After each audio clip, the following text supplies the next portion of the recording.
Ry havana, ho ampitomboina ao aminareo hatrany ny fahasoavana avy amin'ny Jesoa Kristy Tompontsika. Amen. Hivavaka isika. Ry Tompo rainay any an-danitra, ianao ilay rainay amin'ny alalan'i Jesoa Kristy mpamonjy anay. Ray tia sy mikarakara, ray mandray an-tanana amin'ny fiainanay, mijery amin'ny tsipriany ny amin'izay mahasoa anay rehetra. Misaotra Tompo.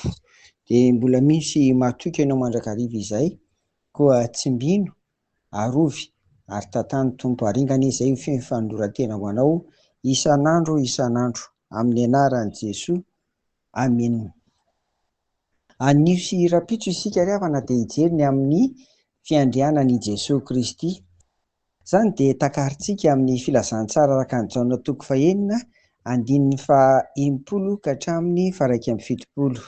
Fizarana voalohany izany no hitantsika amin'ity anio ity dia toizana sady faranana izy rapitso. Rehefa nampianatra Jesoa fa izy no mofinaina dia maro no tsy nazaka an'izany ka niemotra niataka tamin'ny Tompo. Taony ny teny hoe sarotra loatra izany teny izany. Iza mahaino an'izany? Atao hoana ny hihinana ny nofony sy sotro ny rano? Jesoa moa dia mahalala ny ao an-tsaina sy ao am-pon'ny olona rehetra. Dia mbola nampiany ary an'izany ka hoy izy hoe: koa satria nanafotoina anareo ny lazako fa izao no mofinaina avy any an-danitra, ary asaiko mihinana ny nofoko ianareo ary misotro ny rako ihany koa. Inona ary no hitsanga raha hitanareo tafaverina any amin'izay ny toerany taloha ny zanak'olona? Ry havana, resaka mikasika amin'ny mofinaina aza dia misy tsy mahazaka, nefa azo lazaina hoe kely sy bitika ihany izany. Mainka moa fa ny amin'ilay Jesoa izay efa nisy taloha ary nisy ary mbola hisy ihany koa. Jesoa ilay hatramin'ny taloha ka ho mandrakizay, ngeza dia ngeza izany. Izany dia midika fa ny fiandrianan'i Jesoa dia efa nisy ary tsy manam-pahatamperana. Izany no hitantsika eto ry havana, ary rahantsika mahalala moa fa dia izy koa no ilay endrik'Andriamanitra tsy hita. Noho izany dia ananany ary efa nomen'Andriamanitra azy ny fahefana fa hitantsika teto izany dia tompon'ny fotoana rehetra izany ny Tompo. Inona no ataontsika manoloana an'izany? Ho amintsika dia mampitombo ny finoana izany, mampitombo ny fahatokiana hatrany ary mampitombo ny fanantenana fa izany ilay Andriamanitra, izany ilay Jesoa izay ivavahantsika, ilay hatramin'ny taloha ka ho mandrakizay. Fa izao nefa tsara koa ny mizara izany amin'ny hafa, dia ireto karazany roa ireto ilay hafa ambarako eto. Voalohany izany mba zaraintsika sy hampahirehintsika ireo kivy amin'izao fiainana izao ka tsy manana fanantenana, indrindra moa izany fa amin'izao taona vaovao izao misy dia tena tsy manana intsony antenaina fa dia hoe efa niomaly tsy miova izao fiainako izao na izao fiainana misy izao, efa tsisy antenaina intsony raha tsy izao na ny toy izany.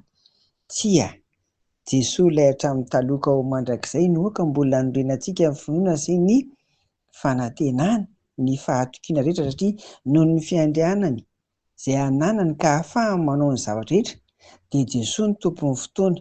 Noho izany dia mbola afaka manantena azy isika. Koa azakivy azakivy mivavaka ary azakivy manana faharetana mivavaka, miandry valim-bavaka fa ny Tompo tsy tara eo amin'ny famalian'ny mivavaka ataonao. Jesoa tsy tara eo amin'ny fitsofohany amin'ny fiainanao. Mahereza izany, azakivy. Izay ny voalohany. Fa ny karazan'olona faharoa dia mety efa misy koa araka ny ity eto ity, ny miemotra noho ny antony samihafa izay tsy ho voatanisa eto. Sarotra ihany koa ny mitanisa izany eto fa mety ilaza olona iray na ny toy izany, fa misy ny miemotra efa nafana fo taloha dia izao dia nangatsiaka, dia izao koa tonga ny taona vaovao dia mbola mangatsiaka ihany, ary tena niemotra niala tamin'ny finoana, niala tamin'ny fanompoana ny Tompo. Eny, ampahirezo ry havako ireny olona ireny fa Tompo mandrakizay Jesoa. Raha ny fiainana zao ihany izany no jerena dia azo lazaina hoe mahatiatika ihany ilay fandalovana taty an-tany, ilay fahavelomana araka izany, fa tokony ahafahantsika mandroso ary indrindra mamelona indray ny amin'ny efa fanarahana an' Jesosy Kristy izany. Tsy voafetra ny fotoana mantsy ny fiandrianany ka mbola mahatoky sy manantena azy hatranintsika, ary izany no oka hamelona indray ary amin'ny atao hoe ainga vaovao, amin'ny antsoina ihany koa ngamba tsy maninona voady vaovao. Lasa indraytsika raha nangatsiaka ianao, raha nihimotra ianao dia ndao hiaraka handroso indray fa taona vaovao izao, fanavaozana ny fanoloran-tena.